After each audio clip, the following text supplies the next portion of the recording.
দুইটা বিষয়ের উপর আলোচনা হয়েছে। একটা হচ্ছে এনসিসি, ন্যাশনাল কনস্টিটিউশনাল কাউন্সিল, এবং সেই ব্যাপারে অধিকাংশই দলেই ঐকমত্য পোষণ করেছে নীতিগতভাবে। অন্যান্য মডিউল, স্ট্রাকচার, ফাংশনাল যে অথরিটি, এইসব বিষয়গুলো আলোচনা শেষ হয়নি। আগামীকাল এটির উপর আলোচনা হবে।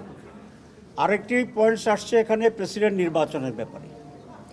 আমাদের এখানকার তো হচ্ছে পার্লামেন্ট প্রেসিডেন্ট নির্বাচিত করে।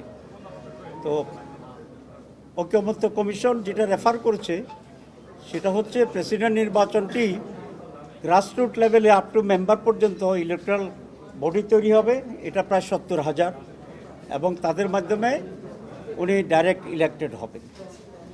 আমাদের এখানে মত হচ্ছে একটা টেকনিক্যাল ইস্যু, যদি লোকাল গভর্নমেন্ট ইলেকশন কেয়ারটেকার সরকারের অধীনে হয়, কারণ আমরা দেখেছি যে সরকারের অধীনে নির্বাচন হয়, লোকাল গভর্নমেন্ট ইলেকশন তারাই হয়ে যায়।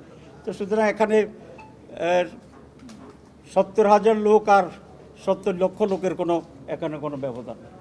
সেজন্য আমরা দুটো কথা বলেছি, যে প্রথম হচ্ছে কেয়ারটেকার সরকার অধীনে লোকাল গভর্নমেন্ট ইলেকশন হইতে হবে, যেখানে ফেয়ার ইলেকশনের মাধ্যমে মেম্বাররা ইলেক্টেড হবে এবং তাদের নিয়ে যে কনস্টিটিউয়েন্সি তৈরি হবে সেটির ব্যাপারে আমরা ডাইরেক্ট ইলেকশনের পক্ষে।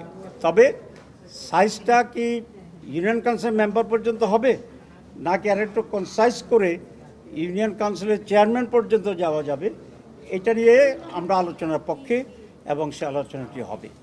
এই দুটি কথা